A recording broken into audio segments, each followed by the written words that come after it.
Late last night and early today, at my direction, the United States Armed Forces conducted an extraordinary military operation in the capital of Venezuela.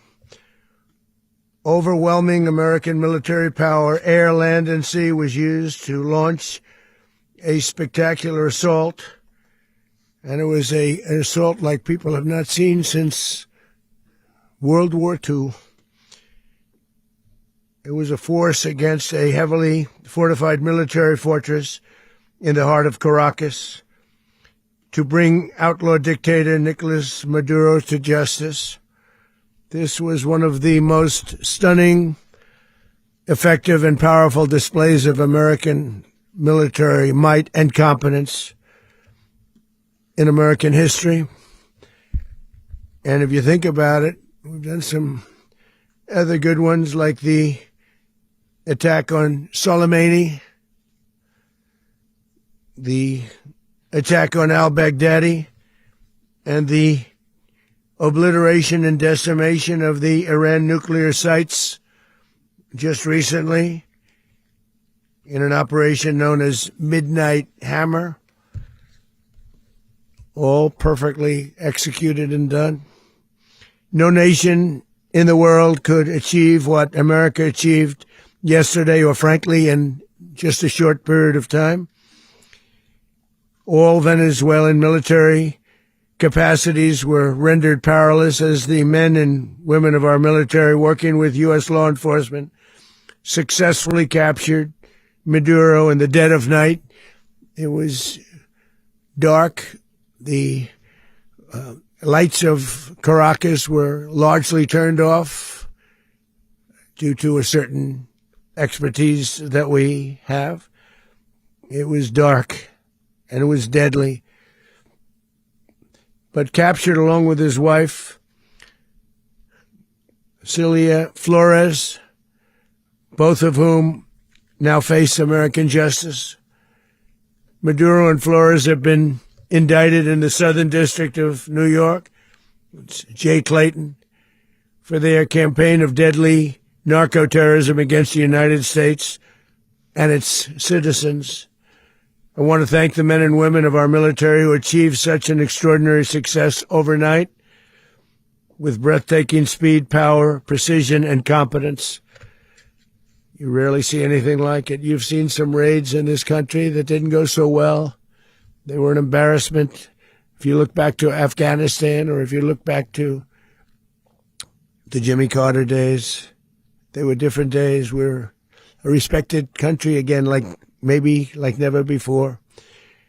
These highly trained warriors, operating in collaboration with U.S. law enforcement, caught them in a very ready position. They were waiting for us. They knew we had many ships out in the sea, just sort of waiting. They knew we were coming. So they were in what's called a ready position, but they were completely overwhelmed and very quickly incapacitated. If you would have seen what I saw last night, you would have been very impressed. I'm not sure that you'll ever get to see it, but it was an incredible thing to see. Not a single American service member was killed, and not a single piece of American equipment was lost. We had many helicopters, many planes, many people involved in that fight. But think of that, not one piece of military equipment was lost, not one service member was, more importantly, killed. The United States military is the strongest and most fearsome military on the planet, by far. With capabilities and skills our enemies can scarcely begin to imagine. We have the best equipment anywhere in the world. There's no equipment like what we have. And you see that even if you just look at the boats. You know, we've knocked out 97% of the drugs coming in by sea. 90%. Each boat kills on average, 25,000 people. We knocked out 97%. And those drugs mostly come from a place called Venezuela.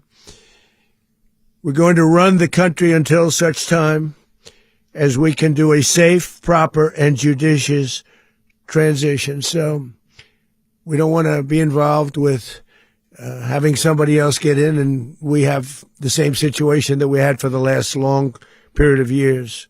So we are going to run the country until such time as we can do a safe, proper, and judicious transition. And it has to be judicious because that's what we're all about. We want peace, liberty, and justice for the great people of Venezuela, and that includes many from Venezuela that are now living in the United States and want to go back to their country. It's their homeland. We can't take a chance that somebody else takes over Venezuela that doesn't have the good of the Venezuelan people in mind. We've had decades of that. We're not going to let that happen. We're there now, and what people don't understand, but they understand as I say this, we're there now, but we're going to stay until such time as the proper transition can take place. So we're going to stay until such time as we're going to run it, essentially, until such time as a proper transition can take place. As everyone knows, the oil business in Venezuela has been a bust, a total bust, for a long period of time. They were pumping almost nothing by comparison to what they could have been pumping and what could have taken place. We're going to have our very large United States oil companies, the biggest anywhere in the world, go in, spend billions of dollars, fix the badly broken infrastructure, the oil infrastructure, and start making money for the country. And we are ready to stage a second and much larger attack if we need to do so. So we were prepared to do a second wave if we needed to do so. We actually assumed that a second wave would be necessary, but now it's probably not. The first wave, if you'd like to call it that, the first attack was so successful, we probably don't have to do a second, but we're prepared to do a second wave, a much bigger wave, actually. This was pinpoint, but we have a much bigger wave that probably won't have to do. This partnership of Venezuela with the United States of America, a country that everybody wants to be involved with because of what we were able to do and accomplish, will make the people of Venezuela rich, independent, and safe. And it will also make the many, many people from Venezuela that are living in the United States extremely happy. They suffered. They suffered. So much was taken from them. They're not going to suffer anymore. The illegitimate dictator Maduro was the kingpin of a vast criminal network responsible for trafficking colossal amounts of deadly and illicit drugs into the United States. As alleged in the indictment, he personally oversaw the vicious cartel known as Cartel de las Solas, which flooded our nation with lethal poison, responsible for the deaths of countless Americans, the many, many Americans. Hundreds of thousands over the years of Americans died because of him. Maduro and his wife will soon face the full might of American justice and stand trial on American soil. Right now, they're on a ship they'll be heading to, ultimately, New York. And then a decision will be made, I assume, between New York and Miami or Florida. But we have people where the overwhelming evidence of their crimes will be presented in a court of law. And I've seen it. I've seen what we have. It's both horrible and breathtaking that something like this could have been allowed to take place. For many years after his term as president of Venezuela expired, Maduro remained in power and waged a ceaseless campaign of violence, terror, and subversion against the United States of America, threatening not only our people, but the stability of the entire region. And you all saw it. In addition to trafficking gigantic amounts of illegal drugs that inflicted untold suffering and human destruction all over the country, all over in particular the United States, Maduro sent savage and murderous gangs, including the bloodthirsty prison gang, Tren de Aragua, to terrorize American communities nationwide, and he did indeed. They were in Colorado. They took over apartment complexes. They cut the fingers off people if they called police. They were brutal, but they're not so brutal now. And I just have to congratulate our military, Pete and everybody, and our National Guard, because the job that they've done, whether it's in Washington, D.C., where we have a totally safe city, where it was one of the most unsafe cities anywhere in the world, frankly, and now we have no crime in Washington, D.C. We haven't had a killing. We had the terrorist attack a few weeks ago, a little bit of a different kind of a threat, but we haven't had a killing in a long period of time, 6-7 months. We used to have on average two a week in Washington, our capital. We don't have that anymore. The restaurants are opening. Everyone's happy. They're walking their daughters. They're walking their children, their wives. They walk to restaurants. Restaurants are opening all over Washington, D.C. So I want to thank the National Guard. I want to thank our military. And I want to thank law enforcement. It's been amazing. And they should do it with more cities. We're doing it, as you know, and we're doing it in Memphis, Tennessee right now, and crime is down. We've just sort of started a few weeks ago, but crime is down now 77%. And the governor of Louisiana called, great person, and he wanted us to help him, as you know, in a certain very nice part of Louisiana. And we have done that. And it was a rough section, and we have crime down. I understand it's down to almost nothing already after 2.5 weeks. New Orleans, it's down to almost nothing. And we've only been there for 2.5 weeks. Can't imagine why governors wouldn't want us to help. We also helped, as you know, in Chicago, and crime went down a little bit there. We did a very small help because we had no working ability with the governor. The governor was a disaster and the mayor was a disaster, but it knocked down crime. But we're pulling out of there. When they need us, we'll know. You'll know. You'll be writing about it. And likewise, Los Angeles, where we saved Los Angeles early on, where the head of the police department made a statement that if the federal government didn't come in, we would have lost Los Angeles. That's long after the fires. That's when they had the riots in Los Angeles. We did a great job. Got no credit for it whatsoever, but that's okay. It doesn't matter. We don't need the credit. But we'll be pulling out when they need us. They'll call, or we'll go back if we have to. We'll go back. But we did a great job in various cities. But the place that we're very proud of is Washington, D.C., because it's our nation's capital. We took it from being a crime-ridden mess to being one of the safest cities in the country. But the gangs that they sent raped, tortured, and murdered American women and children. They were in all of the cities I mentioned, Tren de Aragua. And they were sent by Maduro to terrorize our people, and now Maduro will never again be able to threaten an American citizen or anybody from Venezuela. There will no longer be threats. For years, I've highlighted the stories of those innocent Americans whose lives were so heartlessly robbed by this Venezuelan terrorist organization. Really one of the worst. One of the worst. They say the worst. Americans like 12-year-old Jocelyn Nungari from Houston. Beautiful Jocelyn Nungari. What happened to her?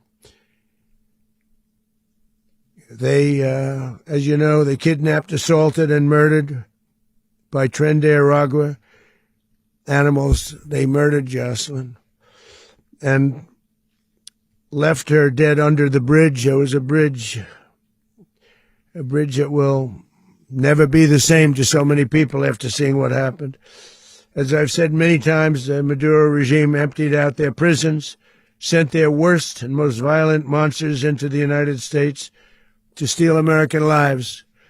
And they came from mental institutions and insane asylums. They came from prisons and jails. The reason I say both, they sound similar. Actually, prisons a little bit more hostile, a little bit tougher. A mental institution isn't as tough as an insane asylum, but we got them both. They sent from their mental institutions. They sent from their jails, prisons. They were drug dealers. They were drug kingpins. They sent everybody bad into the United States, but no longer. And we have now a border where nobody gets through. In addition, Venezuela unilaterally seized and stole American oil, American assets, and American platforms, costing us billions and billions of dollars. They did this a while ago, but we never had a president that did anything about it. They took all of our property. It was our property. We built it. And we never had a president that decided to do anything about it. Instead, they fought wars that were 10,000 miles away. We built Venezuela oil industry with American talent, drive, and skill, and the socialist regime stole it from us during those previous administrations, and they stole it through force. This constituted one of the largest thefts of American property in the history of our country. Considered the largest theft of property in the history of our country. Massive oil infrastructure was taken like we were babies, and we didn't do anything about it. I would have done something about it. America will never allow foreign powers to rob our people or drive us back into and out of our own hemisphere. That's what they did. Furthermore, under the now deposed dictator Maduro, Venezuela was increasingly hosting foreign adversaries in our region and acquiring menacing offensive weapons that could threaten U.S. interests and lives. And they used those weapons last night. Potentially in league with the cartels operating along our border. All of these actions were in gross violation of the core principles of American foreign policy, dating back more than 2 centuries, and not anymore.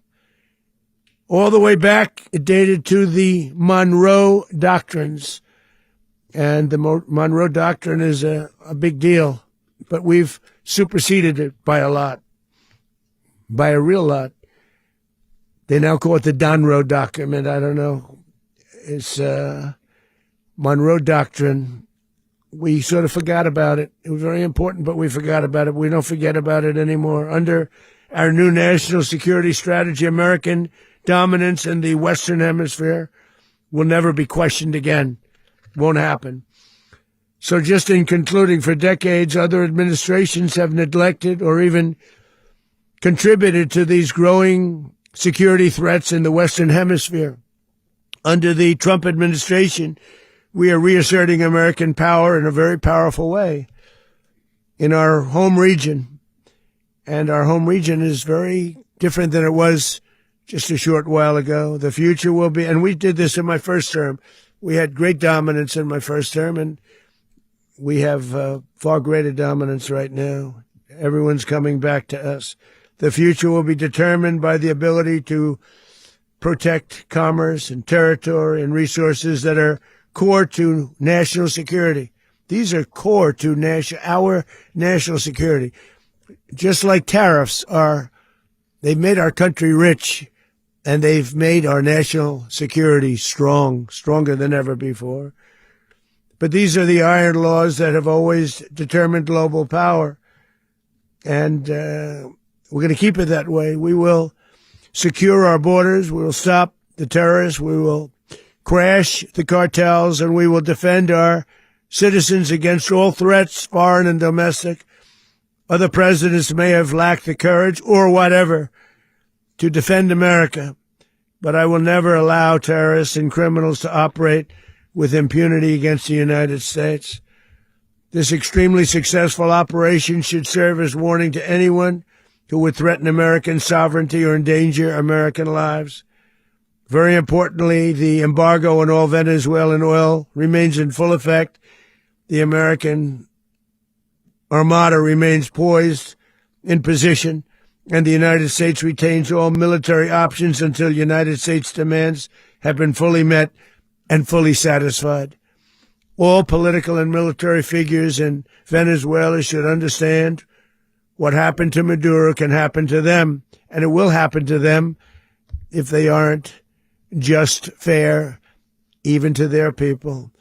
The dictator and terrorist, Maduro, is finally gone in Venezuela. People are free. They're free again. It's been a long time for them, but they're free. America is a safer nation.